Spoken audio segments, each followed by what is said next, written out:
சில மிக முக்கியமான டிசாஸ்டர்ஸ், சில முக்கியமான காரியங்கள். 2000 Y2K அப்படின்னு ஒரு ப்ராப்ளம் வந்துச்சு, நம்ம எல்லாருக்கும் தெரியும். அப்ப எல்லாருமே சொன்னாங்க உலகம் அழிஞ்சிரும், உலகம் முடிய போகுது அப்படின்னு சொல்லி. அதுல ஒரு சிலர் வேற சொன்னாங்க பைபிள்ல போட்டிருக்காமே உலகம் அழிய போகுதுன்னு சொன்னாங்க. Y2K ப்ராப்ளத்தினாலேயோ அல்லது 2000 உலகம் அழியும்னு சொல்லி எங்கேயுமே இல்லை. பைபிளை பொறுத்த வரைக்கும் நேரம் காலம் எதையுமே கொடுக்கவில்லை. பைபிள் தெளிவாக சொல்லுகிறது. மத்தேயு எழுதின சுவிசேஷம் 24ஆம் அதிகாரம் 36வது வசனத்துல அந்த நாள் நாளிகை எதுவுமே தெரியாதாமா. கர்த்தருடைய நாள், அழிவின் நாளை பத்தி எதுவுமே தெரியாது, எந்த நாள்ல வரும் தெரியாது, ஆனா வரும், நிச்சயமாக வரும் அப்படின்னு சொல்லப்பட்டிருக்கு. இப்ப நாம பார்த்த இந்த ஒரு சில காரியங்களுக்கு வேதாகமத்துல அதற்கான ஆதாரங்கள் முழுவதுமாக கொடுக்கப்பட்டிருக்கிறது. முதல்ல நான் ஒரு சில காரியங்களை உங்களுக்கு சொல்ல விரும்புகிறேன். இங்க வந்திருக்கிறவர்கள் ஒருவேளை கிறிஸ்தவர்கள் அல்லாதவர்கள், கிறிஸ்தவர்கள் அப்படி இருக்கலாம், நிறைய பிரிவினை சார்ந்தவர்களா இருக்கலாம். இப்ப நாம சொல்ல போற காரியங்கள் எல்லாருமே எல்லாருக்கும் பொது. இது கிறிஸ்தவர்களுக்கான செய்தியும் அல்ல, கிறிஸ்தவர் அல்லாதவர்களுக்கான செய்தியும் அல்ல. ஒவ்வொரு மனிதனும் தெரிந்து கொள்ள வேண்டியதான சில முக்கியமான காரியங்கள். ஏன்னா இயேசு கிறிஸ்து இந்த வேதாகமத்தை கொடுக்கும் பொழுது கிறிஸ்தவர்களுக்கு என்று தரவே இல்லை. இயேசு கிறிஸ்து இந்த உலகத்துல வரும் பொழுது ஒரு கிறிஸ்தவனும் இல்லை. இயேசு கிறிஸ்து மரித்து உயிர்த்தெழுந்து பரமேறி போன பின்னால் ஏறக்குறைய ஒரு 20-25 வருஷம் கழிச்சு கிறிஸ்தவர்கள் உருவானார்கள் சொல்லப்பட்டிருக்கு. அது வரைக்கும் இங்க கிறிஸ்தவர்கள் ஒரு குரூப்பே கிடையாது. இன்னைக்கு அப்படி ஃபாலோ பண்றவங்க கிறிஸ்டியன்ஸ் பேர் வச்சுக்கிட்டாங்க, இந்த புக்குக்கு கிறிஸ்தவ வேதாகமம் பேர் வச்சுட்டாங்க. சோ இந்த பைபிள்ங்கிறது கிறிஸ்தவர்களுக்கான வேதாகமம் அல்ல. இது உலகத்தும் அனைத்துக்கும் எல்லா மனிதர்களுக்கும் கர்த்தர் தெரிந்து கொள்வதற்காக கொடுக்கப்பட்டிருக்கிற சில ரெஃபரன்ஸ், சில கைடு தான். உலகத்துல என்ன பிரச்சனை வந்தாலும் இதுல போய் பாத்தீங்கன்னா ஒரு ஆன்சர் இருக்கும். இதுல ஆன்சர் இல்லாத பகுதியே இருக்காது. அமெரிக்காவுடைய ஜனாதிபதி ரொனால்ட் ரீகன் ஒருத்தர் இருந்தார், அவங்க எல்லாருக்கும் தெரிஞ்சிருக்கும். அவர் சொன்னார், உலகத்தில் உள்ள எல்லா கேள்விகளுக்கும் வேதாகமத்துடைய 2 அட்டைகளுக்குள்ளே பதில் இருக்கிறது.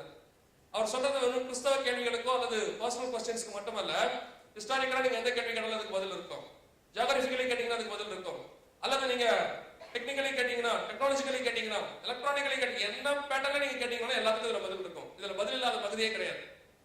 சோ என்ன இது ஜஸ்ட் நம்ம செய்ய வேண்டியது என்ன, இதை கொஞ்சம் படிக்கணும், அவ்வளவுதான்.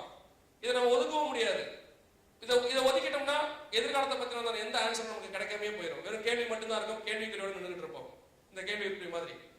ஆனா இதற்கான கொஞ்சம் பதில்களை நம்ம ஆராய போறோம். இப்ப நம்ம எங்க இருக்கிறோம், என்ன செஞ்சுக்கிட்டு இருக்கிறோம், எந்த இடத்துல உலகம் நின்று கொண்டிருக்கிறது, இந்த இயற்கை சீற்றங்கள், அழிவின் காரியங்கள் எதை குறித்து நமக்கு போதுகிறது அப்படிங்கிறத இப்ப நாம கேட்கிற இதே கேள்வியை இயேசு கிறிஸ்துவிட்ட 2000 வருஷத்துக்கு முன்னாடி கேட்டாங்க. 24ஆம் அதிகாரம் மத்தேயு எழுதின சுவிசேஷம் 3வது வசனம், Gospel book of Matthew 24th chapter 3rd verses. அது சொல்லப்பட்டிருக்கிறது. இயேசு இடத்துல போய் கேட்கிறார்கள், உம்முடைய வருகைக்கும் உலகத்தின் முடிவுக்கும் அடையாளம் என்ன? இயேசு கிட்ட சீஷர்கள், ஆண்டவரே நீ இந்த உலகத்துக்கு திரும்பி வரீங்கன்னு ஒரு கூட்டம் சொல்லிட்டு இருக்காங்க, கிறிஸ்தவங்க எல்லாம் சொல்லிட்டு இருக்காங்க, இயேசு திரும்பி வராரு. அதுல ஒரு முறை இயேசு சீக்கிரமாய் வருகிறார்னு ஒரு இடத்துல ஒரு வால்ல எழுதி போட்டிருந்தாங்க. அதுக்கு கீழே எதிர்ப்பாளர்களுக்கு எழுதியிருந்தாங்க, சீக்கிரமா தொலைங்க, இவங்க தொல்லை தாங்கல அப்படின்னு. அதாவது கிறிஸ்தவங்க தொல்லை தாங்கன்னு எழுதி போட்டிருந்தாங்க. இப்படி இயேசு கிறிஸ்துவோட வருகை குறித்து அநேக காரியங்கள் அநேக காலமாக சொல்லப்பட்டு கொண்டே இருக்கிறது. சிலருக்கு தோணும், நீங்க கொஞ்சம் வயசானவங்களா இருப்பீங்க, உங்களுக்கு தோணும், எங்க தாத்தா காலத்துல இயேசு வரேன்னு சொன்னாரு, எங்க அப்பா காலத்துல இயேசு வரேன்னு சொன்னாங்க, என் காலத்துல இயேசு வரேன்னு சொன்னாங்க, இப்ப எனக்கு கல்யாணம் ஆகி குழந்தை பிறந்து என் பையனுக்கு கல்யாணம் ஆக போகுது, இப்பயும் அதே வார்த்தையை சொல்றாங்க, இயேசு வராருன்னு. எப்பதான் அந்த இயேசு வருவாரு? அதுக்கு அடுத்த ஸ்டேஜுக்கு இப்ப நம்ம போயிட்டோம், வந்தா பாத்துக்கலாம். அந்த இப்ப எல்லாருடைய மனநிலை எப்படி ஆயிடுச்சு தெரியுமா?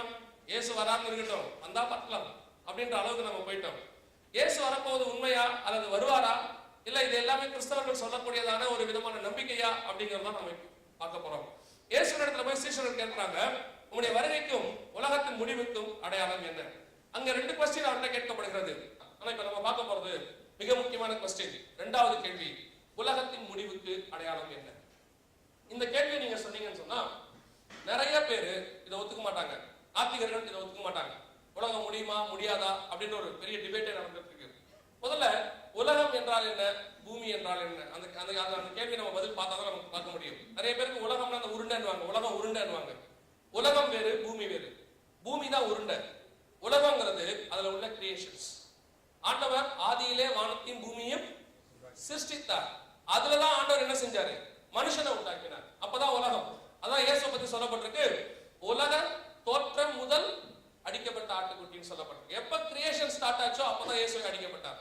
சோ இந்த உலகம் அப்படின்னா கிரியேஷன்ஸ், அதுல உள்ளதான கிரியைகள், உருவாக்கப்பட்டதான காரியங்கள், சிருஷ்டிப்புகள், இதைத்தான் ஆண்டவர் சொல்றாரு. உலகம் முடியுமானா இந்த உலகத்தில் இருக்கக்கூடிய சிருஷ்டிப்புகள், மனித சமுதாயம், மிருகங்கள், மரம், செடி, கொடிகள், இது எல்லாம் முடியுமா? இயேசுகிட்ட கேட்கிறாங்க, உலகத்தின் முடிவுக்கு அடையாளம் என்ன? ஒருவேளை இந்த உலகம் முடியாது அப்படி ஒரு கான்செப்டே கிடையாது, உலகம்லாம் அழியாது அப்படின்னா இயேசு அங்கேயே தெளிவா சொல்லியிருப்பாரு. அப்படிலாம் ஒரு வாய்ப்பு இல்லை, கடைசி வரைக்கும் நீங்க வாழ்ந்துட்டு தான் சாகணும் தெளிவா சொல்லியிருப்பாரு. ஆனா அங்க என்ன சொல்லப்பட்டிருக்கிறது? உலகத்தின் முடிவுக்கான அடையாளம் அங்கே கொடுக்கப்பட்டிருக்கிறது. இயேசு சொல்றார் உலகம் முடியும் அப்படின்னு சொல்லி.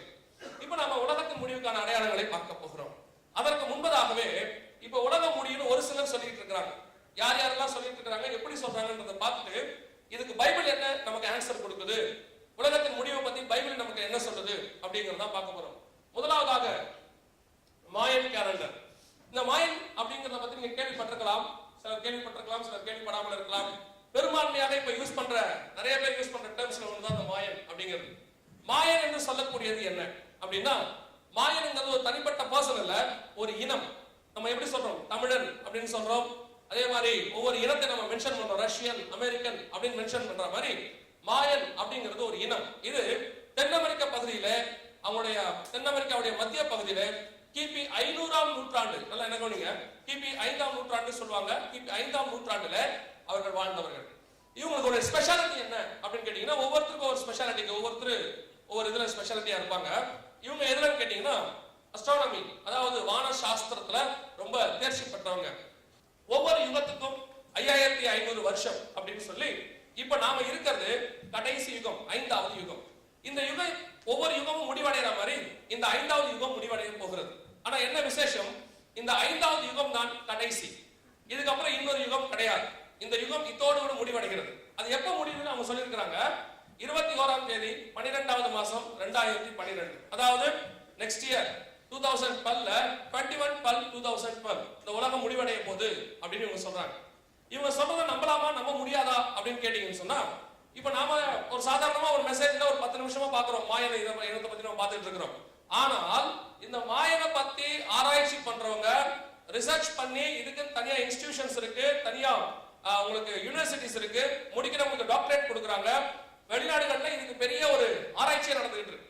ஒருவேளை நம்ம இங்க உட்கார்ந்து கேட்கும் போது சாதாரணமா ஒரு மாயன்ங்கிறது ஏதோ ஒரு விஷயத்தை பேசணும்னு நினைக்கலாம். சாதாரணமாக வெளிநாட்டுக்காரர்கள் எதையுமே மிகவும் ஆராய்ச்சி பண்ணுவாங்க. இப்ப இந்தியன்ஸ் அப்படி ஆயிட்டாங்க, நல்லா ஆராய்ச்சி பண்றாங்க. அதனால தான் நீங்க எல்லாம் இவ்வளவு தூரம் வந்திருக்கீங்க, இல்லைன்னா நீங்க இவ்வளவு தூரம் வர போறீங்க இல்லையா?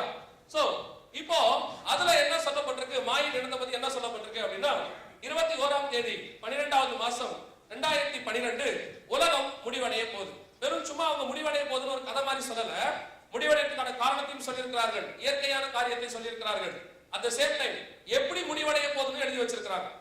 இப்ப இவங்கள பத்தி சமீபத்துல விஜய் டிவில உங்களுக்கு ஒரு 1/2 hour ப்ரோகிராமே போட்டாங்க. இவங்க இந்த மாயன் இனத்தை பத்தி 1/2 hour ப்ரோகிராம் போட்டாங்க. இவங்க என்ன சொல்றாங்க, அந்த நெக்ஸ்ட் 2012ல அந்த நவம்பர் டிசம்பர் வாக்கத்துல ஒரு கிரகம் நிபுரு என்று, அல்லது ஒரு கிரகம், ஏதாவது ஒரு கிரகம் பூமிக்கு அருகாமையில் வரப்போகிறது அல்லது மோத போகிறது. அப்படி வரும் பட்சத்துல பூமியில் மிகப்பெரியதான பூமி அதிர்ச்சிகளும் சுனாமிகளும் ஏற்படும். வான தூதர்கள் அப்படின்னு எழுதியிருக்கிறாங்க. அந்த வான தூதர்களுக்கு எக்ஸ்பிளனேஷன் என்ன கொடுத்திருக்காங்கன்னா, எரிகற்கள், ஆஸ்ட்ராய்ட்ஸ், இந்த ஆஸ்ட்ராய்ட்ஸ் பத்தி சொல்லியிருக்காங்க. நிறைய ஆஸ்ட்ராய்ட்ஸ் வந்து பூமி மேல மோதும். இதன் விளைவாக பூமியில் உள்ளதான எல்லா கிரியைகளும் அழிந்து போகும் அப்படின்னு சொல்லி இவங்க சொல்லியிருக்காங்க. இதை பேஸ் பண்ணி, மாயன் கேலண்டரை பேஸ் பண்ணி 2012 அப்படின்னு சொல்லி ஒரு படம் வந்துச்சு. உங்களுக்கு தமிழ் அந்த ருத்ரம்னு டிரான்ஸ்லேட் பண்ணியிருந்தாங்க. நீங்க உங்களை பெரும்பான்மையாளர்கள் பார்த்திருக்க கூடும். இப்ப இவங்க என்ன சொல்றாங்கன்னா, 21/12/2012 இப்படி ஒரு காரியம் நடக்கும். ஆனா இதை எந்த அளவுக்கு நம்ப முடியும், வாய்ப்பு இருக்குதா, நம்புறதுக்கு வாய்ப்பு இருக்குதா அப்படின்னு கேட்டீங்கன்னு சொன்னா, இவங்களுக்கு முன்னாடியே ஒரு 500 வருஷத்துக்கு முன்னாடி ஒரு இதே மாதிரி வான சாஸ்திரிகள் வாழ்ந்திருக்கிறாங்க. எங்கன்னா ஆப்கானிஸ்தான் அந்த மாதிரி பகுதிகளில்.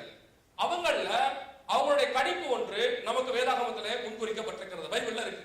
என்ன கணிப்புன்னு கேட்டா, கிழக்கிலே ஒரு நட்சத்திரத்தை கண்டு யூதருக்கு ராஜாவாய் பிறந்திருக்கிறவர் எங்கே என்று சொல்லி அவர்கள் எருசலேமுக்கு வந்தார்கள் என்று சொல்லப்பட்டிருக்கிறது. அப்போ அவங்க கெஸ் பண்றாங்க, ஈஸ்ட்ல இப்படி ஒரு ஸ்டார் வந்தா இங்க ஒரு ராஜா பிறக்கணும்னு சொல்லி அவங்க கெஸ் பண்றாங்க. இந்த கெஸ்ஸிங் சரியா தப்பா இருந்துச்சா? மிகச்சரியாக இருந்தது. அப்ப அவங்களுக்கு பிறகு கிட்டத்தட்ட 1000 வருஷம் கழிச்சு, 500 வருஷம் கழிச்சு வந்தவங்க தான் இவங்க. அந்த வான சாஸ்திரிகளுக்கு பிறகு 500 வருஷம் கழிச்சு வந்தவங்க தான் அந்த மாயன் இனத்தான். அப்ப நிச்சயமாக அவங்களுடைய கணிப்பு என்னவா தான் இருக்க முடியும், சரியாகத்தான் இருக்க முடியும் என்று எல்லோருமே நம்புகிறார்கள். அப்ப அந்த வான சாஸ்திரிகளை போல இவர்களும் இந்த வான சாஸ்திரத்துல, நம்ம இந்தியாவில நிறைய சாஸ்திரிகள் இருந்திருக்கிறாங்க. அதனாலதான் சாஸ்திரிகள்னு சொல்லுவாங்க. ரவி சாஸ்திரி கேள்விப்பட்டிருக்கீங்களா? அவர் அப்படி இல்ல, பேர் தான். அப்ப இந்த மாதிரி சாஸ்திரிகள், வான சாஸ்திரிகள்னு சொல்லக்கூடியவங்க இந்த மாதிரி கணிப்புகள்ல ரொம்ப ஸ்ட்ராங்காக இருந்தார்கள். அவங்க கணிச்சாங்க, அவங்களுடைய கணிப்புகள் மிகச் சரியாக இருக்கும் அப்படின்னு சொல்லி எதிர்பார்க்கப்பட்டது. அப்ப இவங்க சொன்னாங்க, அந்த 2012 ஒரு பெரிய கிரகம் ஒன்று பூமிக்கு அருகாமையில் வரும் மோதும் சொல்லி இவங்களுடைய கணிப்பு. இதை ரொம்ப காலமா நம்பாம தான் இருந்தாங்க, யாரும் நம்மள நிறைய எதிர்ப்புகள் இருந்துச்சு. ஏன்னா இதை ஒரு சாரார் இந்த அஸ்ட்ராலஜியா சேர்த்துட்டாங்க, ஒரு சாரார் அஸ்ட்ரானமியா எடுத்துக்கிட்டாங்க. சிலர் வான ஜோசியம் மாதிரி எடுத்துக்கிட்டு அதெல்லாம் வராது, நம்பிக்கை இல்லை அப்படின்னாங்க. ஆனா ரீசெண்ட் டேஸ் இவங்க சொன்ன மாதிரியே நிபுரு என்று சொல்லக்கூடியதான ஒரு கிரகம் இப்பொழுது நம்முடைய தெற்கு பகுதியில வந்திருக்கிறது. நம்முடைய சோலார் சிஸ்டத்துல சதர்ன் சைட்ல நிபுரு என்று சொல்லக்கூடியதான ஒரு கிரகம் தூரத்திலே வந்திருக்கிறது. இத கிட்டத்தட்ட 2007-8 இருந்து எதிர்ப்புகள் தெரிவிச்சுட்டே இருந்தாங்க. அது நிபுரு இல்ல, எரிக் அப்படின்னு சொல்லக்கூடியதான இன்னொரு கிரகம். இது நிபுரு மாதிரி பவர்ஃபுல் கிடையாது, எந்த விதமான ஒரு ஆபத்தும் வராது அப்படின்னு சொல்லிட்டு இருந்தாங்க. இப்போ 2010 போன வருஷம் ஜூலை மாசம் அது நிபுரு தான் என்று சொல்லி கன்ஃபார்ம் பண்ணிருக்காங்க. நிபுருங்கிறது என்ன அப்படின்னு கேட்டீங்கன்னா, இப்ப நம்முடைய சோலார் ஃபேமிலி அப்படின்னு சொல்லுவோம், சூரிய குடும்பம். இந்த சூரிய குடும்பத்துல பாத்தீங்கன்னா நிறைய 9 கிரகம் இருக்கு. இப்ப புளூட்டோவை இல்லைன்னு சொல்லிட்டாங்க, அதை இது பண்ணிட்டாங்க. மொத்தம் 8 கிரகம் இருக்கு. இந்த சூரிய குடும்பம் என்ன செய்யும்? தன்னைத்தானே சுத்தி கொண்டு சூரியனை சுத்தி வரும். நீங்க பாக்குற மாதிரி பாத்தீங்கன்னு சொன்னா இவைகள் எல்லாம் தன்னைத்தானே சுத்தி கொண்டு சூரியனையும் சுத்தி வரும். நம்ம நாமே சுத்திக்கிட்டா ஒரு நாள், சூரியனை சுத்தி வந்தா 365 நாள், ஒரு வருஷம். இதுதான் ஒரு சோலார் ஃபேமிலி. நம்மளுடைய கிரகங்களை சுத்தி சுத்தி சுத்தி வந்துகிட்டே இருக்கிறோம். ஆனால் இதே மாதிரி பக்கத்துல நிறைய ஃபேமிலி இருக்கு, நிறைய சூரிய ஃபேமிலி இருக்கு, சோலார் ஃபேமிலிஸ் இருக்கு. அதுல ஒரு ஃபேமிலியில் இருக்கக்கூடிய தான் இந்த நிபுரு.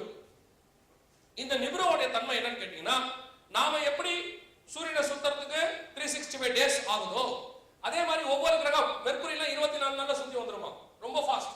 இது அவங்க சூரியனை சுத்தறதுக்கு 3600 வருஷம் ஆகுமாமா ஒரு ட்ரிப் சுத்தறதுக்கு. பெரிய ரவுண்ட் அடிப்பாங்க போல தெரியுது. அப்ப இவருடைய ஸ்பெஷாலிட்டி என்னன்னு கேட்டீங்கன்னா, இந்த ரவுண்ட் அடிக்கும் போது இவர் என்ன செய்வாரு, ஒரு ட்ரிப் நம்ம ஃபேமிலிக்குள்ள இப்படி வந்துட்டு போவார். இந்த மாதிரி நம்ம ஃபேமிலிக்கு அருகாமையில இப்படி வந்துட்டு போவாங்க. 3600 வருஷத்துக்கு ஒரு தடவை. இதுக்கு முன்னாடியே ஏற்கனவே ஒரு தடவை வந்ததாக ஒரு ப்ரூஃப் நமக்கு கொடுக்கப்பட்டிருக்கிறது. இப்போ இந்த நிபுரு பிளானட் இப்போ நமக்கு அருகாமையில வரப்போகுது. இதோட ஸ்பெஷாலிட்டி என்னன்னு கேட்டீங்கன்னா, இது பூமிக்கு அருகாமையில வரும் என்று அவர்கள் கணித்திருக்கிறதான வருஷம் 2012 டிசம்பர் லாஸ்ட் வீக். அதான் ஒரு பெரிய ஸ்பெஷாலிட்டி.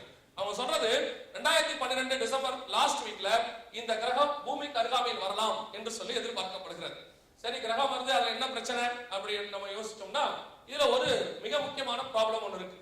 நமக்கு யூசுவலா தெரியும், நம்மளுடைய பூமியை சுத்தி ஆண்டவர் என்ன பண்ணிருக்கிறார், இயற்கையாகவே ஒரு பாதுகாப்பு வளையத்தை கொடுத்திருக்கிறார். அது ஆங்கிலத்துல வந்து மேக்னெட்டிக் ஃபீல்ட்னு சொல்லுவாங்க, தமிழ்ல காந்தக புலம் அப்படின்னு சொல்லுவாங்க.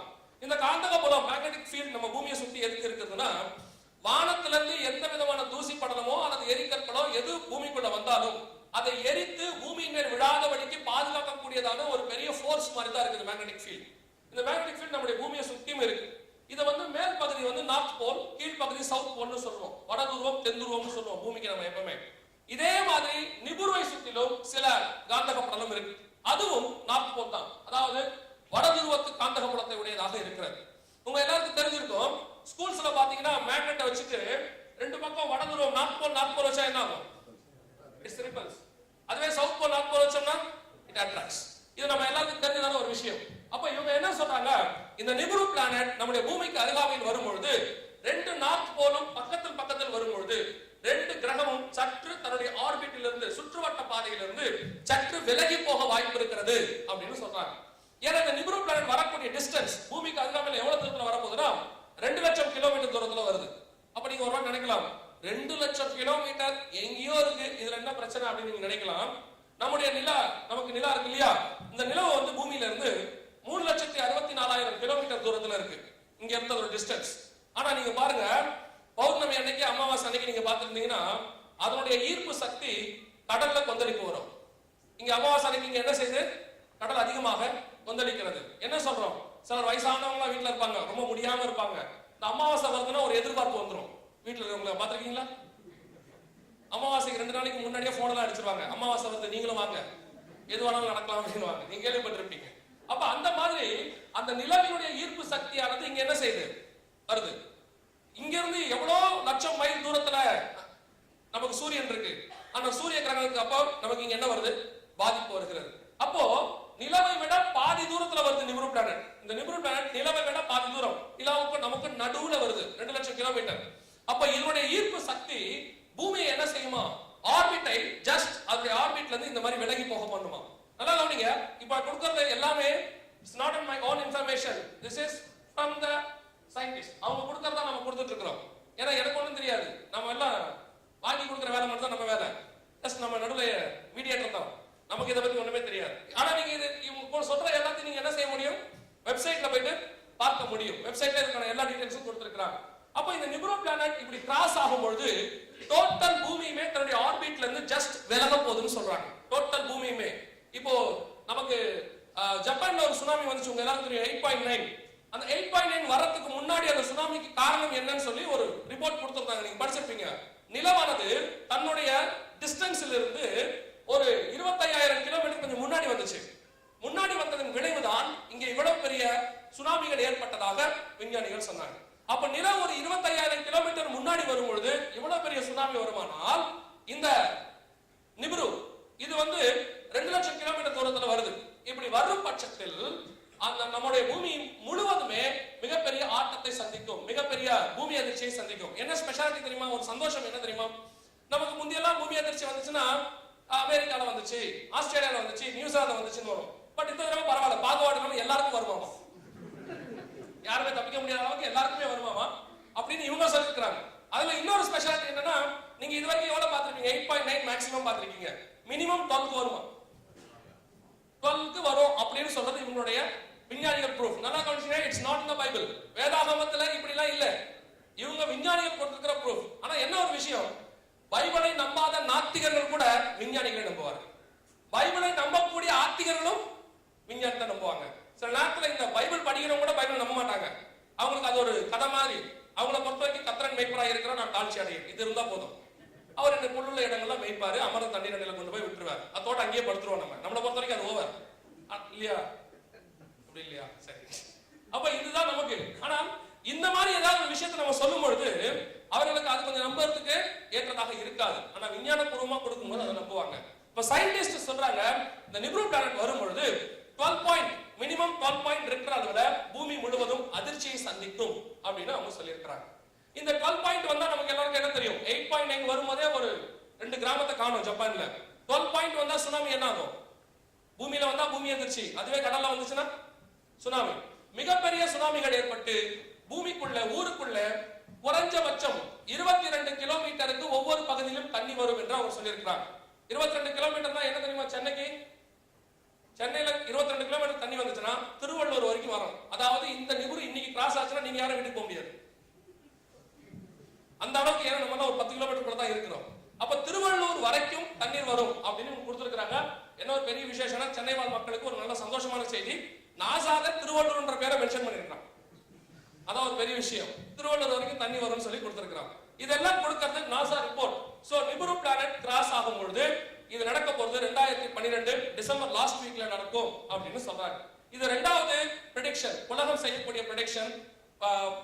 2012 உலகம் அழியும் அப்படிங்கிறதுக்கு உலகம் செய்யற பிரெடிக்ஷன். இப்போ மூணாவது பிரெடிக்ஷன் நீங்க பார்க்க போறீங்க, இதுக்கு பேரு போல் ஷிஃப்ட் அப்படின்னு பேரு. இப்போ நீங்க பாக்குற, இப்போ நான் சொல்ல போற இந்த இன்ஃபர்மேஷன்ஸ் கொடுத்தது நாசா. கீழே உங்களுக்கான வலைத்தளத்துக்கான ஐடி கொடுத்திருக்கிறோம். So it's not an astrology, கணிப்பு கிடையாது, எதுவும் இல்ல. நாசா அவங்க ப்ரூஃப் கொடுத்திருக்காங்க, போல் ஷிஃப்ட் அப்படின்னு சொல்லி ஒண்ணு நடக்க போகுது. போல் ஷிஃப்ட்னா என்ன, நான் ஏற்கனவே உங்களுக்கு சொன்னேன். நம்முடைய பூமியுடைய மேற்பரப்பு நார்த் போல் வட துருவம், கீழ்ப்பகுதி தென் துருவம் சவுத் போல் அப்படின்னு சொல்லி பார்த்தோம். 5000 இயர்ஸ்ல இருந்து 50,000 இயர்ஸ்க்கு ஒரு தடவை இந்த போல் ஷிஃப்ட் சேஞ்ச் ஆகும். அதாவது வட துருவத்தினுடைய காந்தக சக்தியினுடைய தன்மை தென் துருவத்தை போலவும், தென் துருவத்தினுடைய காந்தக சக்தியின் அளவு வட துருவத்தை போலவும் ஒரு பெரிய வேவ்ஸ் சேஞ்ச் நடக்கும். இந்த வேவ்ஸ் சேஞ்ச் 5000 இயர்ஸ்க்கு ஒன்ஸ் நடக்கும் அப்படின்னு சொல்லி நாசால கொடுத்திருக்காங்க. இது ஏற்கனவே ஒரு தடவை நடந்திருக்கிறதா, நிறைய பாதிப்புகள் வந்திருக்கிறதாக. இது காந்தக புலமாற்றம் அப்படின்னு தமிழ்ல சொல்லுவாங்க. இது நடந்திருக்குது. இது நடக்கும்போது என்ன நடக்கும் அப்படின்னு சொல்லி அவர்கள் சில காரியத்தை கொடுத்திருக்கிறார்கள். இதுல பெரிய விசேஷம் என்னன்னா, உங்க எல்லாருக்கும் தெரியும், நம்ம இந்திய அரசாங்கம் நிறைய ராக்கெட் விட்டுருக்கோம். PSLV, INSAT 1B, INSAT 1C, PSLV 16 இப்படி நிறைய விட்டோம். ரொம்ப காலமா நம்ம கடல்ல தான் விட்டுக்கிட்டு இருந்தோம் இல்லையா, இப்பதான் மேல விட்டுருக்கோம். கரெக்டா? இதுல ஒரு பெரிய விசேஷம் என்னன்னா, கடல்ல விட்ட பிறகு அவங்க சொல்லுவாங்க கடலில் பாய்ந்ததுன்னுவாங்க. அதுவா பாஞ்சிச்சு, நம்ம விட்டோம் அப்படியே. நம்ம ஆட்கள் சொல்லுவாங்க கடலில் பாய்ந்தது. தீபாவளிக்கு நம்ம பையன் எவ்வளவு கரெக்டா ராக்கெட் விடுறாங்க டைம்ல.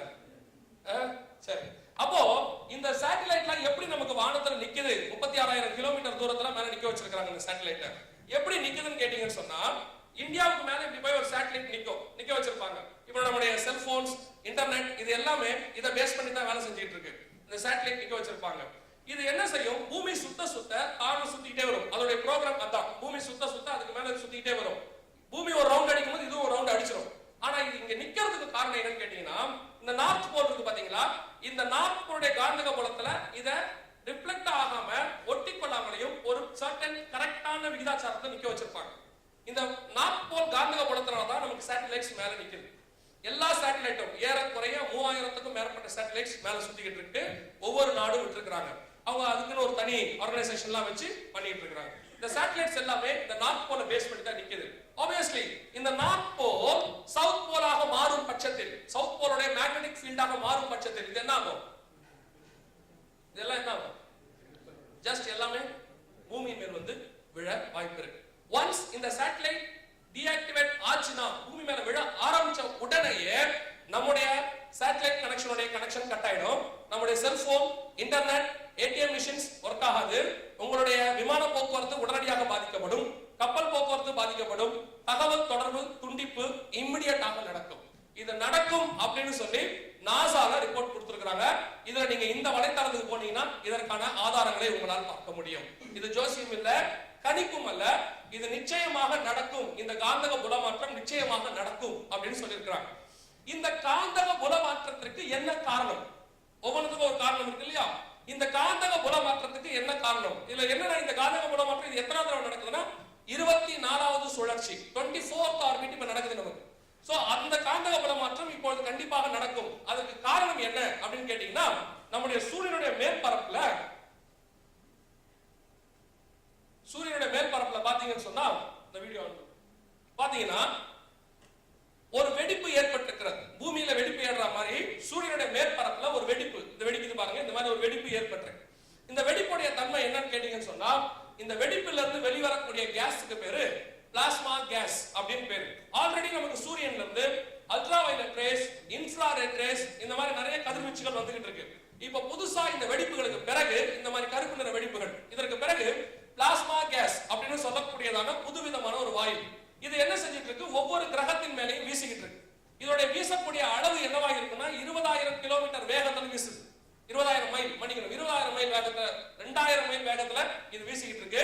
இதோட மேல் பரப்பு, இதுக்கு பேரு மேக்னெட்டிக், அதாவது இதோட மேல் பகுதியில இருந்து வீசக்கூடிய இந்த காரியத்துக்கு பேரு பிளாக் அவுட் வார்னிங் அப்படின்னு சொல்லுவாங்க. பாருங்க, இது பிளாக் அவுட் வார்னிங்னு சொல்லுவாங்க. இந்த பிளாக் அவுட் வார்னிங்ல இருந்து வரக்கூடியது என்னன்னு கேட்டீங்கன்னா பிளாஸ்மா கேஸ். இதோட தன்மை என்னன்னு கேட்டீங்கன்னா, எல்லா கிரகங்கள் மேலையும் இந்த பிளாஸ்மா கேஸோட வேகம் வீசிக்கொண்டே இருக்கும். ஒவ்வொரு கிரகத்தையும் வீசும். அங்கிருந்து ஆரம்பிச்சு இப்போ ஒவ்வொரு கிரகமா கிராஸ் பண்ணிக்கிட்டே இருக்கு. இதனுடைய தன்மை, இந்த டிராவல் பண்ணக்கூடிய பிளாஸ்மா கேஸ் நம்முடைய பூமியை 2013 ஜனவரிக்குள்ளாக கிராஸ் பண்ண போகுதுன்னு சொல்லியிருக்கிறாங்க. இப்போ இந்த ரிப்போர்ட் கொடுத்தது எல்லாமே நாசா மட்டும் அல்ல, யார் யாரெல்லாம் உங்களுக்கு கொடுத்திருக்காங்க, என்னென்ன சயின்டிஸ்ட் சொல்லியிருக்காங்க நம்ம பின்னாடி பார்க்க போறோம். இந்த இதுக்கு பேர் அவங்க வச்சிருக்கிறது வந்து சோலார் சுனாமி, சூரிய சுனாமி அப்படின்னு பேர் வச்சிருக்காங்க. இன்னொரு வார்த்தையில சொன்னா சோலார் ஸ்டார்ம் அப்படின்னு சொல்லுவாங்க, விண்வெளி புயல். நீங்க கேள்விப்பட்டிருப்பீங்க, கடல்ல புயல் கேள்விப்பட்டிருப்பீங்க, பாலைவன புயல் கேள்விப்பட்டிருப்பீங்க, பனி புயல் கேள்விப்பட்டிருப்பீங்க. பாலைவனத்துல புயல் வீசும்போது மண்ணை தூக்கி அடிக்கும், பனி புயல் வீசும்போது பனியை தூக்கி அடிக்கும், கடல்ல புயல் வீசும்போது தண்ணியை தூக்கி அடிக்கும். இந்த சோலார் சுனாமி இது வீசும்பொழுது என்ன செய்ய போகுது அப்படின்னு கேட்டீங்கன்னா, ஆல்ரெடி நம்முடைய பூமியை சுற்றிலும் ஒரு ஒரு சுற்றுவட்ட பாதை, நீங்க பாக்குற நியூஸ் பிபிசில கொடுத்தது. இந்த நியூஸ்ல என்ன சொல்லியிருக்கிறாங்கன்னு கேட்டா, நம்ம ஒவ்வொரு சோலார் ஃபேமிலி, நம்முடைய சூரிய குடும்பத்தை சுத்தி என்ன நடக்குது அப்படின்னு கேட்டீங்கன்னு சொன்னா, எரிக்கற்கள் அப்படின்னு சொல்லக்கூடிய விண்வெளி கற்கள் இது எல்லாம் நம்மளுடைய பூமியை சுத்திக்கிட்டே இருக்கு. பூமி மட்டும் இல்ல, நம்முடைய சோலார் ஃபேமிலியை சுத்தி, சூரிய குடும்பத்தை சுத்திக்கிட்டே இருக்கு. ஒவ்வொரு விண்கற்கள், எரிக்கற்களுடைய தன்மை என்ன அப்படின்னு கேட்டீங்கன்னு சொன்னா, 3 டன்னுல இருந்து 25 டன் 30 டன் வெயிட். இதோடைய நிறை எவ்வளவு இருக்கும்னு சொன்னா 3 டன் 3000 கிலோல இருந்து கிட்டத்தட்ட 25,000 கிலோ வரைக்கும் இருக்கும்.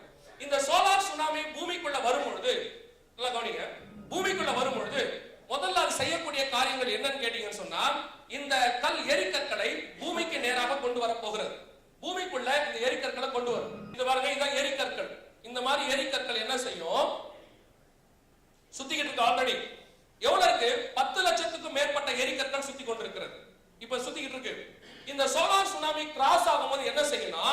இந்த எரிக்கற்கள் எல்லாத்தையும் 2000 மைல் வேகத்துல வர்றதுனால இந்த எரிக்கற்கள் எல்லாத்தையும் எவ்வளவு முடியுமோ அவ்வளவு அதோட பாதையில வரக்கூடிய எரிக்கற்கள் எல்லாத்தையும் கொண்டு வந்து பூமி மேல போடப்படுது. பூமி மேல போடும்போது சாதாரணமா போடாது. இந்த சோலார் சுனாமி ஏற்பட்ட போது சூரியனுடைய மேல் பகுதியினுடைய சூடு 1,48,000 டிகிரி ஃபாரன்ஹைட் சூரியனுடைய மேற்பரப்பு சூடு. இப்போ இந்த சோலார் சுனாமியுடைய வேகம் 2000 மைல்ல இருக்கிறதுனால இந்த சூட்டினுடைய தன்மை குறைஞ்சபட்சம் 10,000 டிகிரி ஃபாரன்ஹைட்டோட வந்துட்டு இருக்கு. பூமி கிட்ட வரும்போது 10,000 டிகிரி ஃபாரன்ஹைட். இது முதல்ல இங்க வரும்போது என்ன செய்யுது, நம்முடைய ஓசோன் படலம், நமக்கு சொல்றோம் இல்லையா ஓசோன் லேயர் அப்படின்னு சொல்றோம், இந்த ஓசோன் லேயரை மொத்தமா காலி பண்ணிடும். இரண்டாவது அது செய்ய போறது என்னன்னு கேட்டீங்கன்னு சொன்னா நம்முடைய மேக்னெட்டிக் ஃபீல்ட் காந்தக புலம் இதை பாதிக்க போகிறது. மூன்றாவதாக இந்த எரிக்கற்கள் இதை கொண்டு வந்து பூமி மேல போட போகுது. இதோட யோசிச்சு பாருங்க, ஒரு எரிக்கலுடைய வெயிட் 3 டன்னுல இருந்து 25 டன் 30 டன் 3000 கிலோ இருந்து 25,000 கிலோ 30,000 கிலோ எரிக்கல் 10,000 டிகிரி சூடோட வந்து பூமி மேல் விழுமானால் என்ன செய்யும்? இது முதல்ல செய்ய போறது என்னன்னா, அது வழியில அது வரக்கூடிய வழியில இருக்கக்கூடிய எல்லா சேட்டலைட்டையும் காலி பண்ணிடும். அத்தனை சேட்டலைட் வரக்கூடிய ரூட்ல என்னென்ன சேட்டலைட்ஸ் இருக்கோ எல்லா சேட்டலைட்டும் காலியாயிரும். இந்த சேட்டலைட்ஸ் காலியான உடனே obviously நம்ம எல்லாருக்கும் தெரிஞ்சபடி ஒரு தகவல் தொடர்பு எல்லாமே அற்று போயிடும், தகவல் தொடர்பு இருக்காது. அடுத்து இந்த புயல் பூமிக்குள்ள வரும் பொழுது பூமியினுடைய மேற்பரப்பில் இருக்கக்கூடியதான டிரான்ஸ்ஃபார்மர்ஸ், நம்முடைய டிரான்ஸ்ஃபார்மர்ஸ், கேபிள்ஸ், எலக்ட்ரிக் கேபிள்ஸ் இது எல்லாத்தையுமே எரிச்சு பசுமாக்கிடும். ஏன்னா 10,000 டிகிரி ஃபாரன்ஹைட்டோட கூட தாங்கக்கூடிய அளவுக்கு நம்ம கிட்ட என்ன இல்ல, எலக்ட்ரிக் பவர் கேபிள்ஸும் இல்ல, டிரான்ஸ்ஃபார்மர்ஸும் இல்ல. சோ இது எல்லாமே மிக வேகமாக நடைபெற போகிறது. முதல்ல இந்த புயல் கிராஸ் ஆன உடனே, பூமிக்குள்ள கிராஸ் ஆன உடனே பூமியானது இருளில் மூழ்கி போகும். அல்லது இருக்கக்கூடிய ஜெனரேட்டர்ஸ் நம்ம யூஸ் பண்ணோம்னா, இன்னைக்கு அமெரிக்காவில் இருக்கக்கூடிய ஜெனரேட்டருடைய மொத்த தன்மை மொத்தத்தையுமே யூஸ் பண்ணோம்னா 72 hours அவ்வளவுதான் நமக்கு வரும். வரக்கூடியது 72 மணி நேரம். அதாவது 3 நாளைக்கு நமக்கு ஜெனரேட்டர் கிடைக்கும், அதுக்கு மேல கிடைக்காது. அமெரிக்கால நான் சொல்றது ஜெனரேட்டர் எங்க கிடைக்கும்? ஆமா, நமக்கு கேண்டில் தான். நீங்க யாருங்க ஜெனரேட்டர் முடிவு வந்துருந்தீங்க? அமெரிக்கால 72 மணி நேரத்துக்கு கிடைக்கும். சோ அப்போ இந்த 72 மணி நேரத்துக்கு இது கிடைக்கும் பொழுது அதற்கு பிறகு டோட்டல் பூமியுமே மூழ்கி போகும், இருளிலே மூழ்கி போகும். இது கரண்ட் போற வரைக்கும். அடுத்து இந்த புயல் மனிதனை கிராஸ் பண்ணும்போது என்ன நடக்கும் அப்படின்னு கேட்டீங்கன்னா, உங்களுக்கு தெரியும் கற்பூரத்தை எரிக்கிறதுக்கு ஒரு டெம்பரேச்சர் இருக்கு. கற்பூரத்தை நம்ம என்ன செய்வோம், ஒரு தீக்குச்சில எரிச்சிருவோம். அதே நேரத்துல இரும்பை அந்த தீக்குச்சில என்ன செய்ய முடியாது, உங்களால உருக்க முடியாது. அதுக்கு ஒரு சர்டன் டெம்பரேச்சர் இருக்கு. முந்தையெல்லாம் பாத்தீங்கன்னா மனிதர்கள் செத்த உடனே நம்ம இதுல கொண்டு போயிட்டு சுடுகாட்டுல கொண்டு போய் எரிப்பாங்க. எரிக்கும் போது பாத்தீங்கன்னா அந்த பாடி முழுசு எரியாது. எரிஞ்சு முடிச்சப்பறம் பாத்தீங்கன்னா எலும்பெல்லாம் மிச்சம் இருக்கும். ஏன்னா அந்த டெம்பரேச்சருக்கு இவ்வளவுதான் வேகம், எலும்பு வேகாது. ஆனா இப்போ நமக்கு எலக்ட்ரிக் சுடுகாடுன்னு ஒண்ணு இருக்கு. நீங்க அங்க போனீங்கன்னு சொன்னீங்கன்னா அங்க பாடியை கொண்டு போய் உள்ள விடுறாங்க. விட்டு 5 நிமிஷத்துல வெளியெடுப்பாங்க. இப்ப பாடி எப்படி வருது? சாம்பலா வரும். எலும்பு வருமா? அப்ப அந்த டெம்பரேச்சருக்கு எலும்பு என்ன செய்யும்?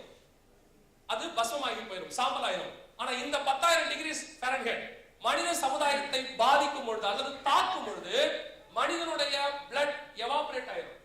இந்த சூடு மனிதனை கிராஸ் ஆகும்போது தோல் எல்லாம் வழண்டு பிளட் ஆனது எவாபரேட் ஆயிரும் அப்படின்னு அவங்க சொல்லியிருக்கிறாங்க.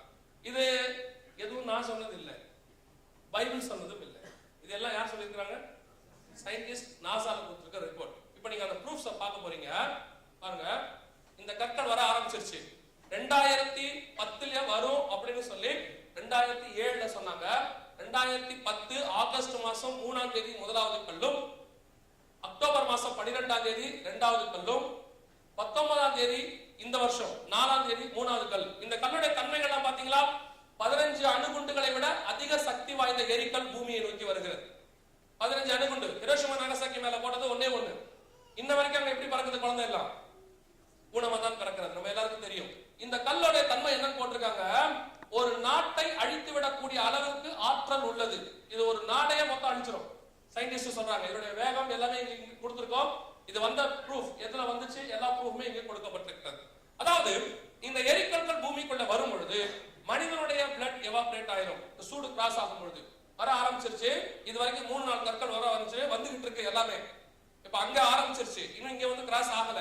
இப்ப நம்ம எல்லாருக்கும் தெரியும், நமக்கு வந்து இந்த நட்சத்திரத்துடைய ஒளி இருக்கு பாத்தீங்களா, பாக்குறமே, ட்விங்கிள் ட்விங்கிள் லிட்டில் ஸ்டார்ன்றமே. இந்த ட்விங்கிள் இன்னைக்கு ஆனது இல்ல, சம் இயர்ஸ்க்கு முன்னாடி ஆன ட்விங்கிள் இப்பதான் நம்ம கண்ணுக்கு இங்க வந்து தெரியுது. சில நட்சத்திரங்கள் இங்க நமக்கு அந்த வெளிச்சம் தெரியும் போது அந்த நட்சத்திரமே அங்க இருக்காது, அது முடிஞ்சு போயிருக்கும். அது லைட் ரேஸ்னு சொல்லுவாங்க, இந்த லைட் ரேஸ் பாஸ் ஆகிறதுக்கு. அதே மாதிரி இது புறப்பட்டு ஆச்சு, அங்க புறப்பட்டாச்சு. இது நவம்பர் வாக்குல கிராஸ் பண்ண போகுது அப்படின்னு சொல்றாங்க. 2012 நவம்பர் வாக்குல இதெல்லாம் கிராஸ் ஆகும் போது அப்படின்னு சொல்றாங்க இந்த எரிக்கற்கள். இத பத்தின ரிப்போர்ட் முழுவதுமாக கொடுக்கப்பட்டிருக்கிறது. பாருங்க, இது தினமலர்ல 6ஆம் தேதி வந்த நியூஸ், இது தினகரன்ல வந்த நியூஸ். இது எல்லாமே என்ன சொல்லுது? 2013 பூமியே முடங்கும் அபாயம். இது 2012 அல்லது 13 ஜனவரிக்குள்ள. இது ரொம்ப ஒரு இம்பார்ட்டன்டான நியூஸ். இவ்வளவு நேரம் நான் உங்களுக்கு சொன்னேன் இல்லையா, இதனுடைய மொத்த சாராம்சத்தை இதுல கொடுத்திருக்காங்க. 10,000 டிகிரி ஃபாரன்ஹீட்டையும் கடந்து விடும் இந்த சூடு. இதுக்கு பேரு சூப்பர் சூரிய சூறாவளி. இது எப்படி நடக்கும், நடக்கும்போது என்னென்ன நடக்கும் எல்லாம் கொடுத்திருக்காங்க. இதோட ஸ்பெஷாலிட்டி என்னன்னு கேட்டீங்கன்னா 2012 அல்லது 2013 ஏற்படும் என்பது உறுதி, கம்பல்சரி. பைபிள்ல சொன்னா நீங்க என்ன சொல்லுவீங்க தெரியுமா? அவர் ஒரு கள்ள போதகம் பண்றாரு, உபதேசம் தப்பா சொல்றாரு, உலகம் அழியுமாமா, இன்னும் எவ்வளவோ பேருக்கு வேலை இருக்குன்னு. அதனால நான் சொல்லல, இது சொன்னது யாரு? சொன்னது தினமலர் இல்ல, நாசா சயின்டிஸ்ட் பௌதிக விஞ்ஞானி டாக்டர் ஃபிஷர். இது கொடுத்திருக்காரு. இந்த டாக்டர் ஃபிஷரை பத்தி நீங்க இன்டர்நெட்ல படிக்க முடியும். அப்போ